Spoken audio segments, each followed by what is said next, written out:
Bonjour, merci tout le monde. And we're going to present to you this morning Elizabeth May, leader of the Green Party, Paul Manley, member of Parliament for Nanaimo Ladysmith, and we're joined by a well-known supporter, Dr. David Suzuki. What I wanted to sketch out today, because it's been a long time since we've actually looked at the evidence around the Kinder Morgan pipeline, now the Trans Mountain pipeline owned by the people of Canada, since Kinder Morgan took $4.5 billion and laughed their way all the way back to Texas, is the various reasons why this project is not in Canada's interest. We are besieged with advertising from the government of Alberta, both under Rachel Notley and now under Jason Kenney.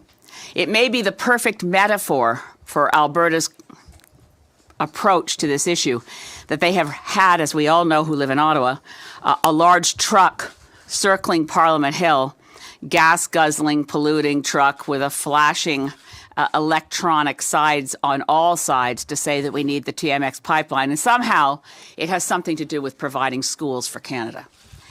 The pile of misinformation on this subject is so great that it actually, well, it boggles belief that no one has actually noticed the following things about the proposed project.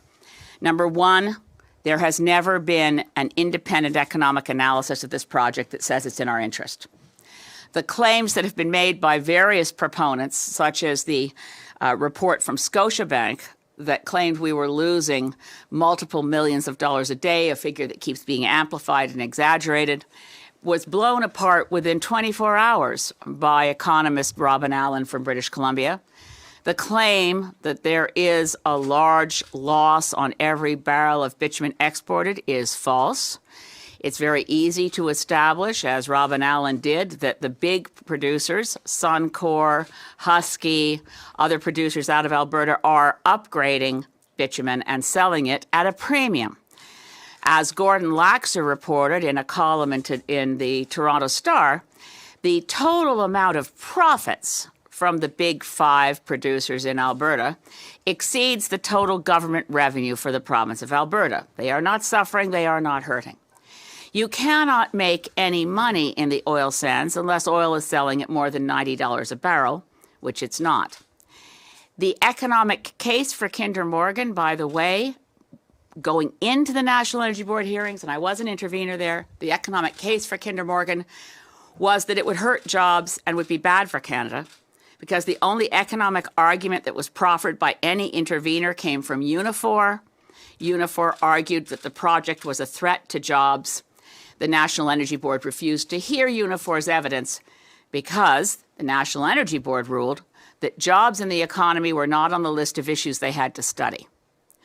The entire nonsense of claiming this project was in the national interest, even when it was a private sector project, was motivated by Justin Trudeau's PMO in a desperate bid to try to keep Jason Kenney out of office. They thought a pipeline would help Rachel Notley get reelected. They ran up against, of course, what was very clear from the moment they started pushing the pipeline, that there would be court challenges. And at the point that Canadians bought the pipeline, there was hanging over the project a very large question mark because we were awaiting the decision of the Federal Court of Appeal in May. In late August, as we all know, the Federal Court of Appeal quashed the permits. Now we have an unbelievable situation. The federal government is about to give, on June 18th, we are to be told, most likely, that this project is now approved. And that the people of Canada will spend another $10 to $13 billion additionally to push a pipeline through British Columbia territories where Indigenous peoples, the government of BC, most major municipalities do not want to see a pipeline loaded with dilbit, a substance that can't be cleaned up, crossing 800 watercourses between the Alberta-BC border and the Port of Vancouver. Further misinformation you've all been fed is that there's somehow a market in Asia. There isn't. The Asian market can't process bitumen any more than, by the way, can the refinery in St. John, New Brunswick. All of the same vocabulary that I've used to describe the case for Kinder Morgan applies to the case for Energy East. Neither project made any economic sense. The proponent private sector companies withdrew. And Canada, Our government must not spend money to push the project through. One last point on Indigenous consultations.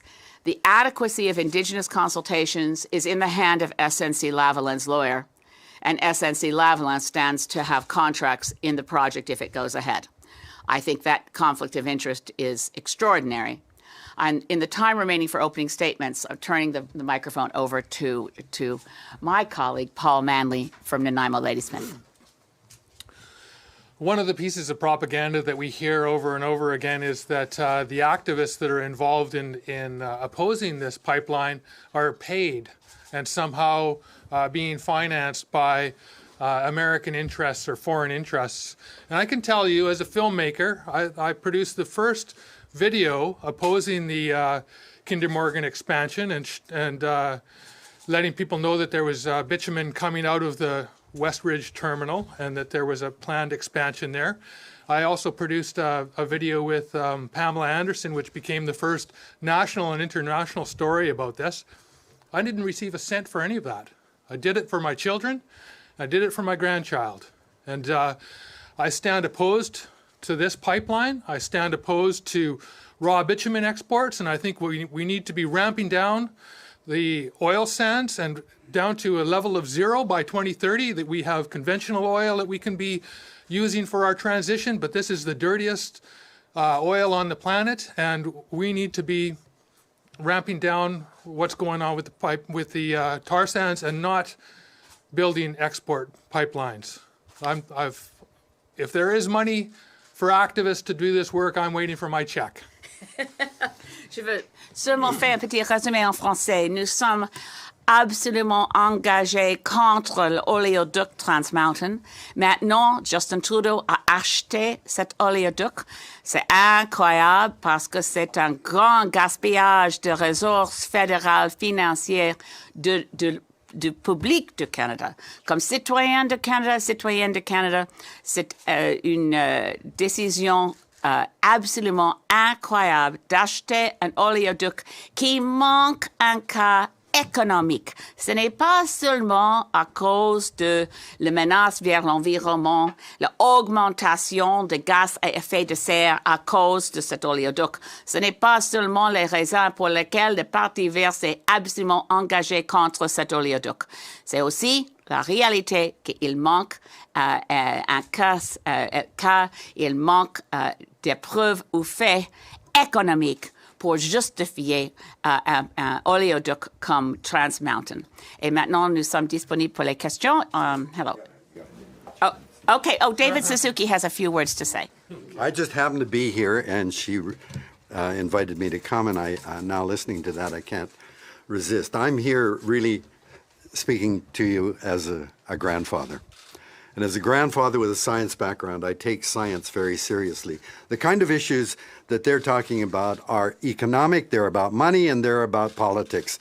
There's an issue far greater than either of these, and that's not being faced up to. We had 9.5 years of a government that refused to deal with the issue of climate change because it was argued it was crazy economics, that doing anything to reduce greenhouse gases would destroy the economy. And so in 2015, when we got a new government, and Mr. Trudeau went to Paris as our prime minister and said, not only is Canada back and signed the Paris Agreement, he made a point of saying we've got to try to keep emissions from allowing temperature to rise more than 1.5 degrees above pre-industrial levels. That was a big call, and it was something for which we celebrated and thanked him for making the commitment. Canada was now on board on a very strong commitment in Paris. But that's all words.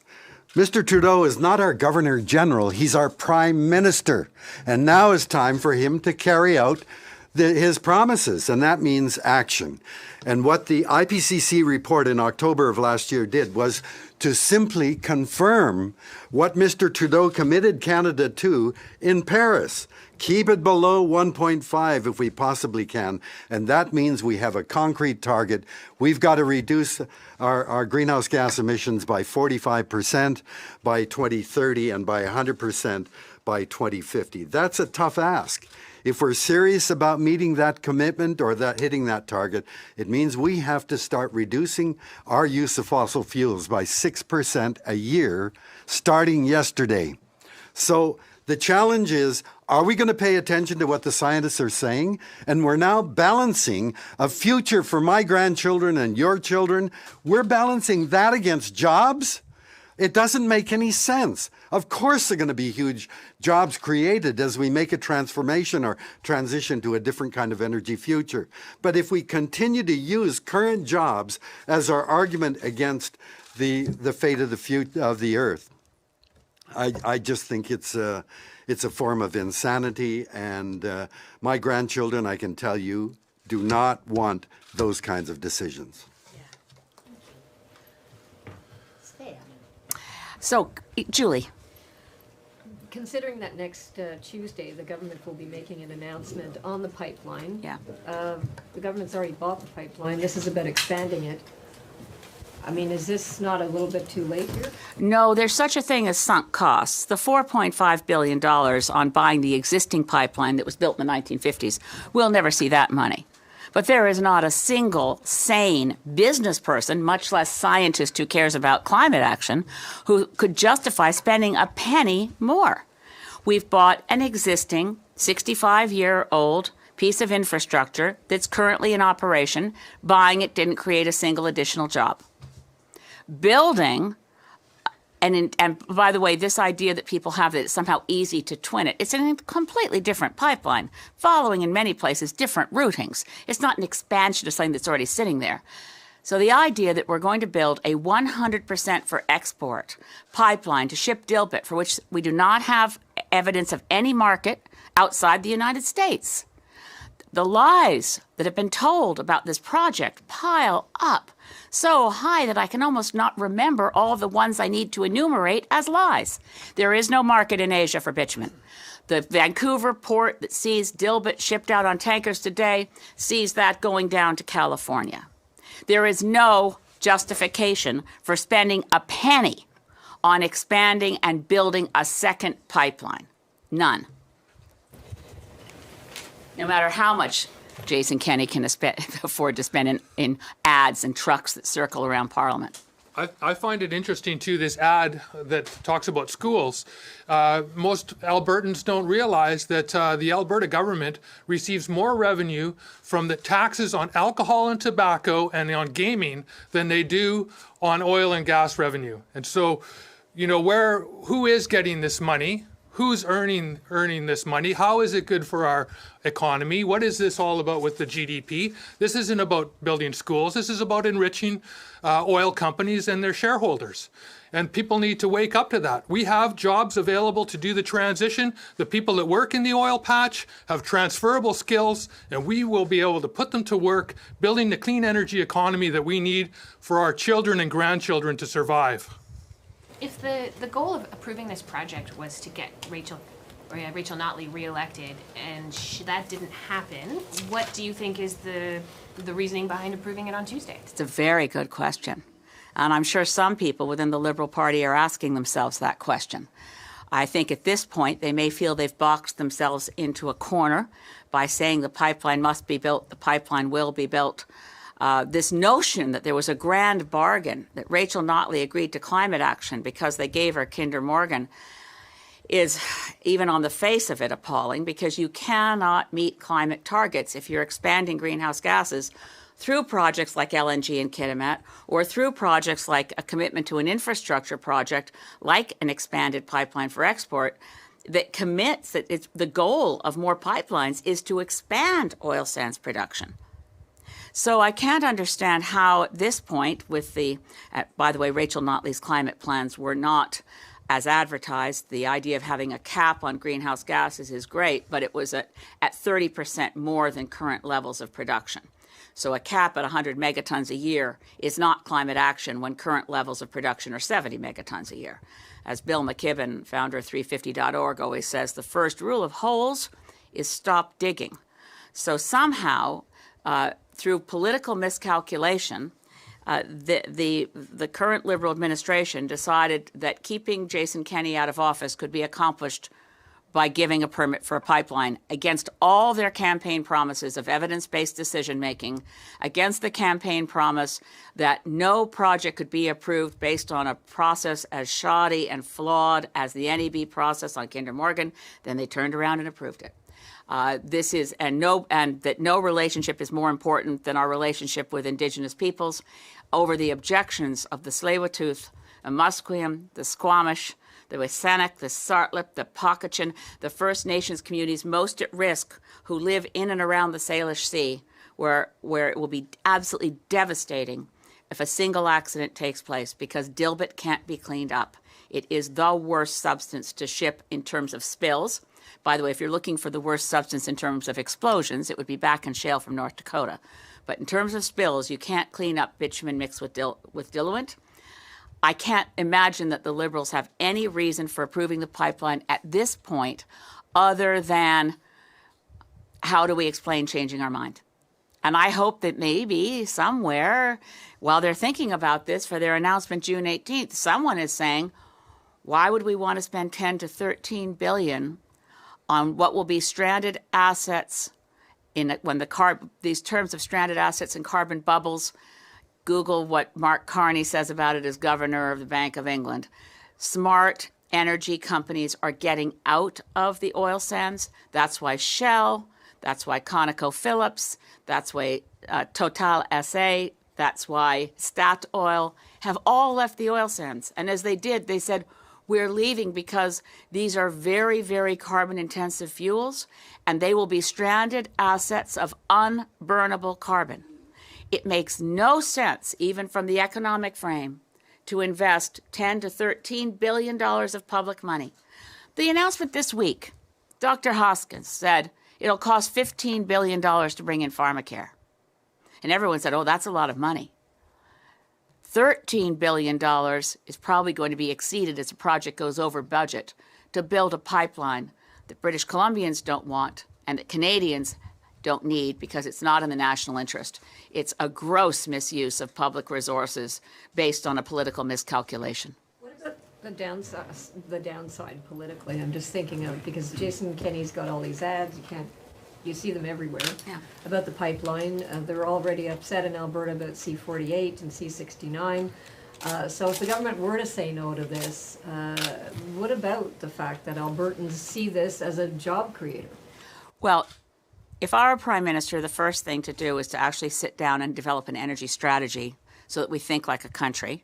And in that energy strategy, climate targets are boss. You can't negotiate with the atmosphere. We're not going to get a better deal from planetary atmospheric chemistry and physics than we're getting right now, which is to say, humanity, you have one chance only to hold to 1.5 degrees Celsius. The window on that opportunity is closing and will have closed before the next election. We have to make the transition choices now. It will take till 2030 to achieve them, and then to 2050 to go completely off fossil fuels. But to sit down with Albertans and say, okay, let's make sure this works for you. And that's why in Mission Possible we call for saying while we're transitioning off, and it's a very dramatic downward movement because we actually say for Canada we need 60% reductions below 2005 levels by 2030. That would allow continuing working, and we're also going to have to spend a lot of money to clean up the mess left behind by the oil sands. That will keep oil sands workers also busy for quite a while. We have orphaned deep oil wells, hundreds of them throughout BC and Alberta. Tens of thousands. Tens of thousands. Yes, thank you. Tens of thousands of abandoned oil wells. But quite a good number of them can be converted into geothermal electricity production. First Nations community west of Calgary is already doing it. The largest cost in developing geothermal is the drilling. So tens of thousands of abandoned oil wells, not every single one of them will have the thermal potential to turn into electricity production, but a large proportion will. And those that are not quite able to produce electricity to feed into the grid will have the potential for instance, warming greenhouses and other industrial uses that will be very helpful because they do not involve any further production of fossil fuels. We can directly convert orphaned oil wells into green energy. We can also, and Albertans need to know this, and this is why it's important to have an energy strategy that says everyone is part of this.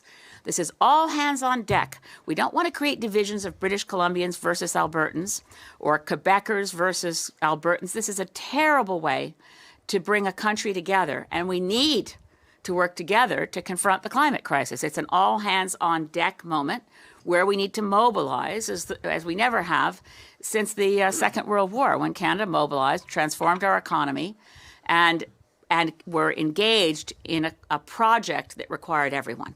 So in that context, I don't want anybody in Alberta to think we don't care about their jobs. We do.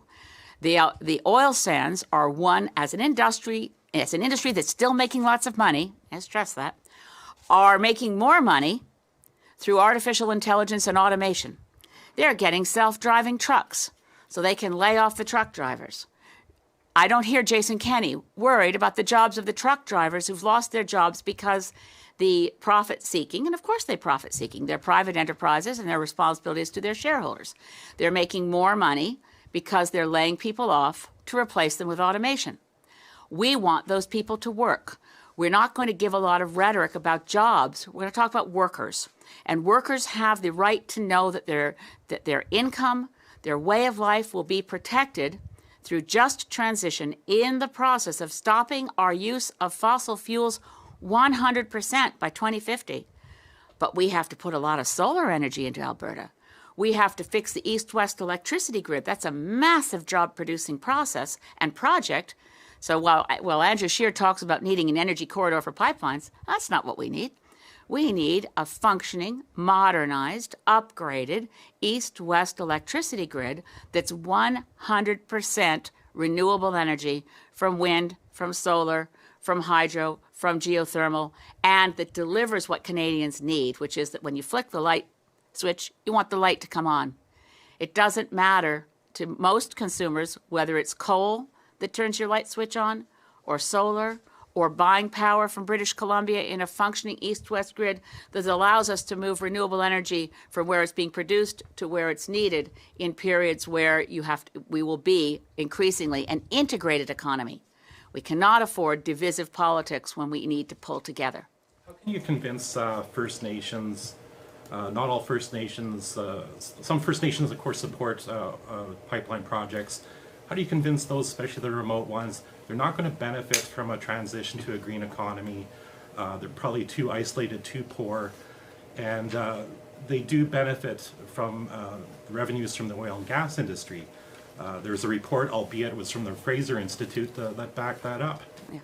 First of all, as you would know, the Green Party supports the United Nations Declaration of the Rights of Indigenous Peoples.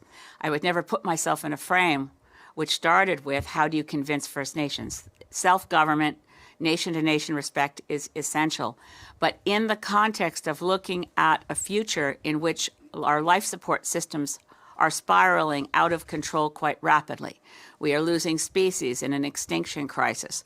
We are clearly, when you talk about remote First Nations communities, I immediately think of Pekagicum, which just faced a horrific forest fire 1 to 2 kilometers away from the town, where we had to mobilize the Canadian military and Hercules aircraft to rescue people. And tragically, a young 16-year-old girl died in Cochrane, Ontario, where she had been moved as part of the evacuation. We are facing huge threats from climate crisis, forest fires, floods, windstorms, tornadoes, and drought. And we can't face this as a people, as a species, with walls of division coming up all around us. So the economic case for First Nations is one where we have to lift all Canadians out of poverty, guaranteed livable income for all, including in Indigenous communities, and we need to open up the possibilities of what do Indigenous territories with a recognition of title to Indigenous governments do to capitalize on green energy. Right now, most new green renewable energy installed in Canada is happening at the direction and decision-making of Indigenous communities for their own economic benefit, and it's taking off faster than any other area of uptake on renewables is happening in Indigenous communities making their own decisions. So let me say that. What Jason Kenney wants is working. We're spending most of our time here talking about jobs and the politics of all of this, and he's doing everything he can to avoid confronting the reality that climate change is the issue of our time, and that we as a country have made a commitment in Paris to meet that. So once the commitment's made, the call for the target has been set by the IPCC, then what are we talking about jobs and all that? Of course we'll create jobs, but let's focus on the challenge. We have to reduce our fossil fuel use by 100% by 2050 and half of it by 2030. This is the challenge, and how do we go about doing that? But if we continue to try to justify what we're saying, oh, there are jobs created here and there, those are going to happen. They will happen. They have to happen. So this is the Kenney strategy, is just create confusion and deal with issues that aren't directly related to this major crisis that we face. The United Kingdom this week moved to legislate the zero emissions by mid-century. Is that just sort of lip service? Is No, it's legislating it important. actually helpful? Yeah, countries that have put forward legislation to require the reductions to go to zero, carbon net zero by 2050, you need legislated targets. You need to know what the carbon budget is. This is not about opinions. It's not about politics. It's not about my policy is better than your policy. We have some realities here. I used to work in carpentry, believe it or not, and I had a friend. We'd be renovating a building. He'd say, "Okay, that's a support beam. Okay, that's boss. We work around that." That's where we are right now. The climate science is boss. We work around that, and everything we do has to be measured against. Here's our carbon budget. We have to reduce by this amount by this year. And that target should be legislated. This amount by this year. And we should, ideally, do it, as I've called for before, and some of you have heard the notion that we put ourselves on a war footing, including that all party leaders after the next election should be in an inner cabinet focused on survival. And so Andrew Scheer, Justin Trudeau, Jagmeet Singh, and me, and even Max Bernier, who promises to do nothing on climate, need to make decisions as a group, understanding the science, so that we don't have some sort of second election down the road where politics gets in the way again and people pull away the policies that were agreed to before. We need to focus on what must be done and push other countries around the world.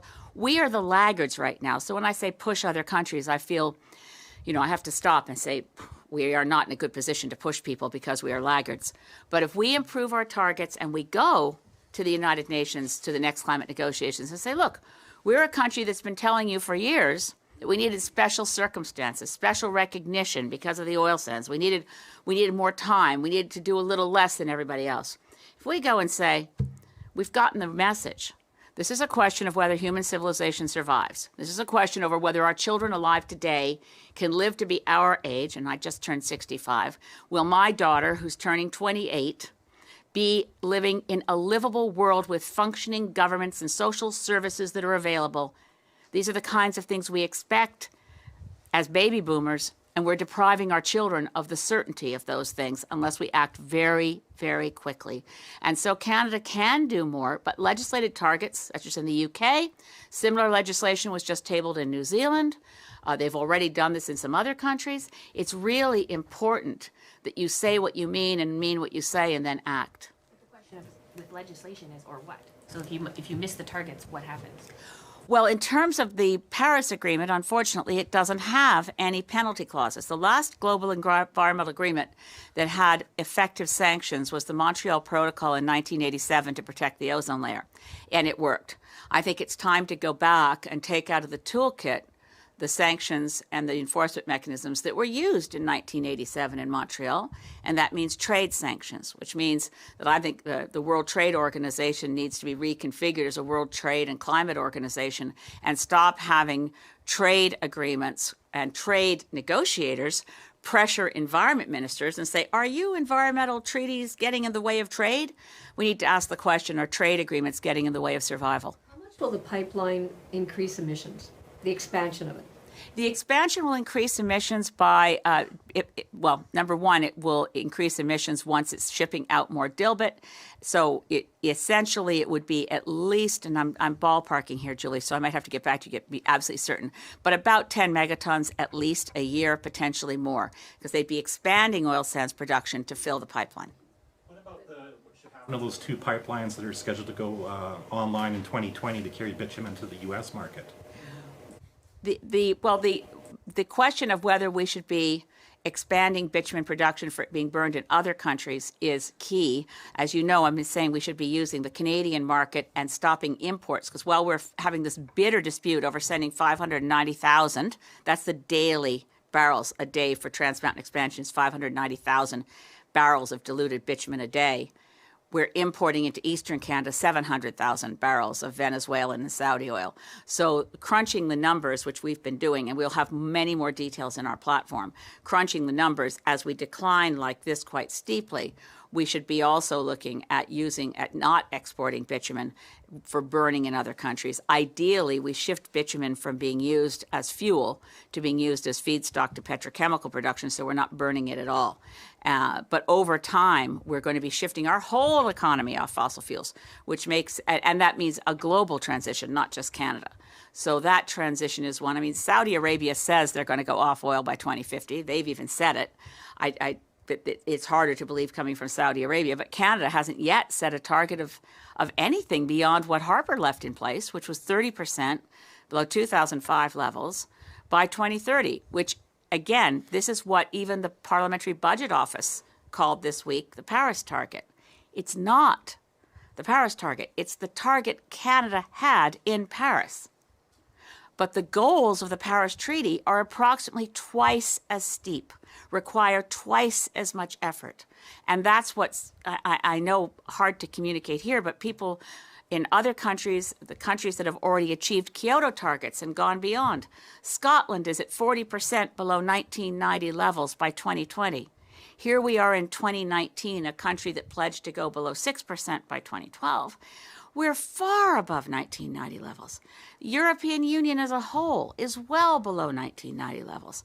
In Canada, we have been talking a good game, depending on who's in office, talk a good game, and either do very little or do nothing. Stephen Harper did damage, no question. And frankly, Justin Trudeau's current climate policy appears to be, we're not as bad as conservatives. That's not climate policy. Why does the government say that the pipeline is needed to get oil to the coast and get it to Asia, if you're saying we can't sell it to Asia? Where's the oil going to? Why the government says that is, I suppose, they hope no one checks. So where is it? It goes to the U.S.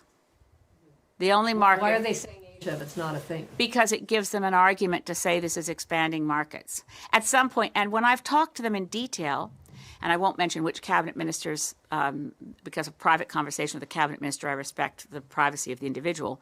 But what I've been told is, we know there's no market now, but we can create one.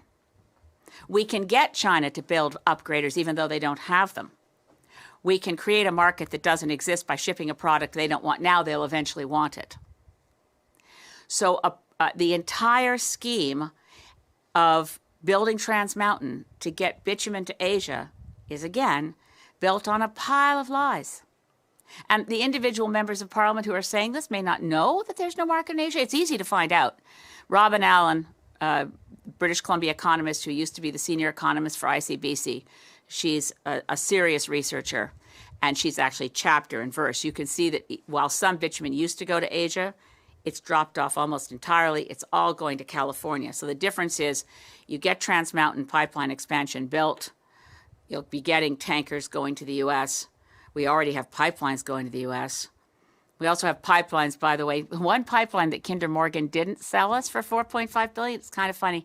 They kept something called the Cochin pipeline, C-O-C-H-I-N, that runs from the Dakotas up to Alberta to sell us the diluent to mix into the bitumen to make a solid substance bitumen flow through a pipeline. And that's what it's the mixture of the diluent and the bitumen together that makes it a substance you can't clean up.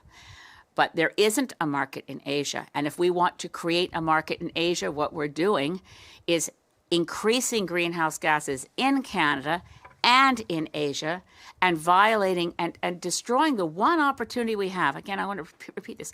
We've got a window that the IPCC says we have, and they may be over-optimistic, frankly.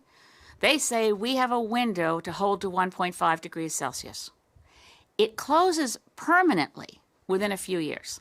We don't get to pry it open later. To get through that window, we cannot approve a single additional pipeline. To get through that window, we have to start aggressively moving off fossil fuels. And we have to pull together as a country so that people in Alberta don't think this is about us not caring about their jobs. It's about us and everyone together caring about our children's future. And Alberta has plenty of economic opportunities in renewable energy, since it is, as I mentioned, has the best potential of any province in Canada for solar energy. But the farm communities and farm families aren't benefiting from climate crisis weather that burns their crops up in the fields or floods them before they can harvest them. Alberta isn't immune to climate crisis conditions. The Calgary flood cost billions of dollars. The first billion-dollar climate weather event that hit Canada some years ago now was the Edmonton tornado that took out that trailer park. We are experiencing events that threaten life, claim lives, cost money, hurt our economy, and they are just the beginning of what's in store if we don't go off fossil fuels very quickly. Thank you. Thanks very much. And I want to thank my dear friend David Suzuki, who I didn't mean to trick him into coming. I had no idea I was doing that. So I want to thank him again for being here with us. Thank you.